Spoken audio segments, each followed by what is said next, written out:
23 मार्च शहीद आजम भगत सिंह का बलिदान दिवस के पूर्व संध्या पर शहीद आजम भगत सिंह और देश के तमाम क्रांतिकारी उनके विचार आपके सामने मैं बोल रहा हूँ।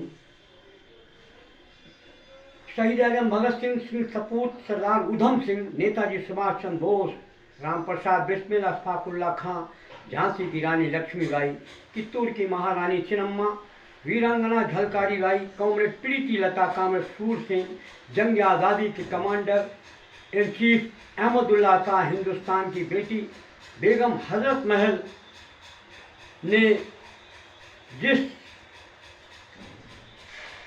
एक बेहतर देश का सपना देखा था, जिन विचारों के लिए उन्होंने अपनी कुर्बानी दी, क्या वैसा संभव हो पाया है?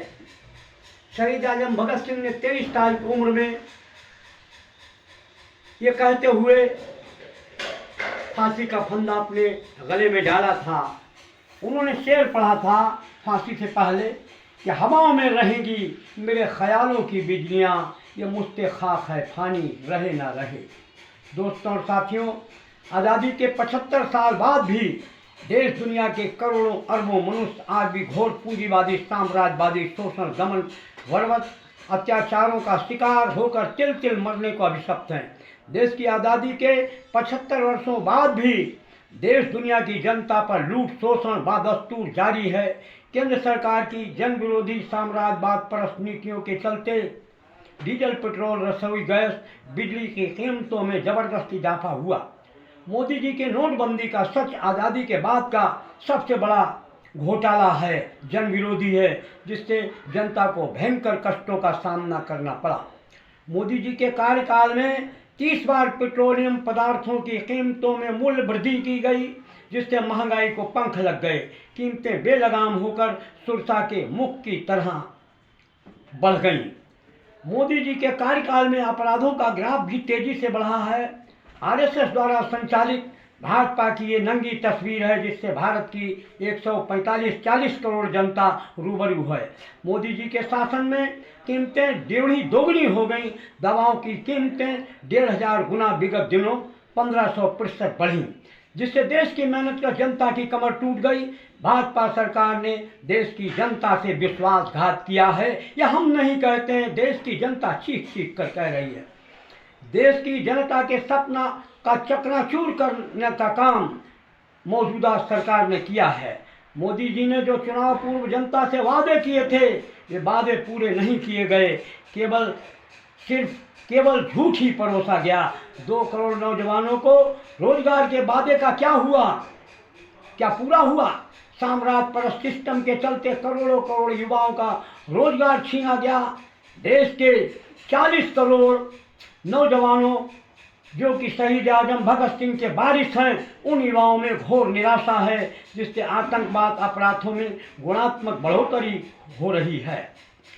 भारत ने आज 1 साल, 6 साल, 8 साल, 5 साल की बच्चियों से बलात्कार कर उनकी जघन्यतम हत्याएं रोजमर्रा की बातें हो गई हैं। सिस्टम से परेशान बेटियां गुंडई से तंग आकर अग्नि समाधि ले रही हैं। दलितों, कमजोर वर्ग के मेहनत कशों को अपनी मेहनत का पैसा और उनकी मेहनत का फल नहीं मिल पा रहा है।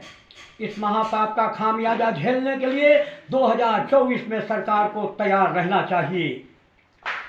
3 साल की मासूम से नोएडा में दरिंदगी, गैंग रेप के बाद बबराला, संभल में रेप के बाद विगत दिनों महिला को जिंदा जला दिया गया। देश की बदतर कानून व्यवस्था की ये जिंदा मिसाल है। शहीद आजम भगत सिंह ने अंग्रेजों को ललकारते हुए ये सच कहा था कि जब कोई सरकार जीने का हक छीने, जनता के अधिकारों का दमन करे, जन विरोधी बन जाए, तो उस सरकार को, देश की जनता को बदल देना चाहिए या तबाह कर देना चाहिए। देश में आज हालात बद से बदतर हो रहे हैं। सैकड़ों हजारों लोग जहरीली शराब के कुटीर उद्योग के चलते मौत के मुंह में समा रहे हैं। हजारों हजार मौतें, लाखों मौतें आज राजमार्गों पर, हाईवेज पर हो रही हैं। दुर्घटनाओं के चलते उत्तर प्रदेश एक्सीडेंटल जोन बन गया है। और इस बात को स्वीकार किया है माननीय गडकरी जी ने, जो यातायात परिवहन मंत्री हैं, उन्होंने कहा है ये बात, और इसका जवाब राज्यसभा में उन्होंने विगत दिनों में दिया था। उत्तर प्रदेश एक्सीडेंटल जोन बन गया है। अनगिनत मार्ग दुर्घटनाओं में हो रही राष्ट्रीय राजमार्ग आज मौजूदा वक्त में मौत के संवाहक बन का रूप ले चुके हैं। देश में 25 से 30% मौतें शराब से होती हैं। बिहार अन्य राज्यों में शराबबंदी है, उत्तर प्रदेश में क्यों नहीं? जनहित विरोध की आवाज़ों को आज दबाने का काम किया जा रहा है, खामोश किया जा रहा है।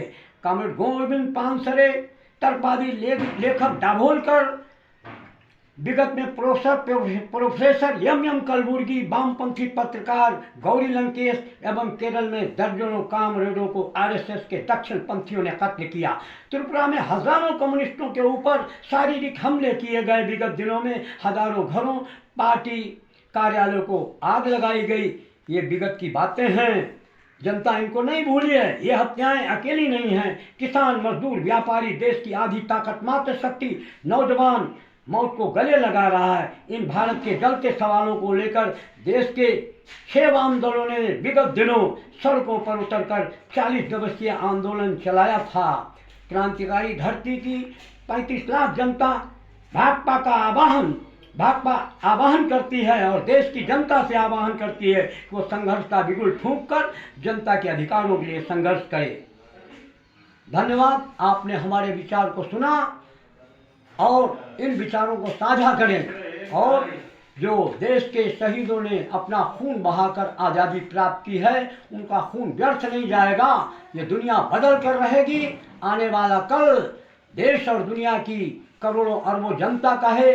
जनता की विजय हुई है विगत में, और फिर जनता विजय प्राप्त करेगी और एक बेहतर दुनिया बनाने के लिए संघर्ष के लिए आएगी मैदान में, और जीत उसकी सुनिश्चित है। दुनिया की कोई ताकत सच्चाई के रास्ते पे चलने वाले क्रांतिकारियों को रोक नहीं सकती है। इनकलाब जिंदाबाद, इनकलाब जिंदाबाद। धन्यवाद, आपने हमारे विचारों को सुना, इसके लिए हम आपका बहुत बहुत शुक्रिया अदा करते हैं।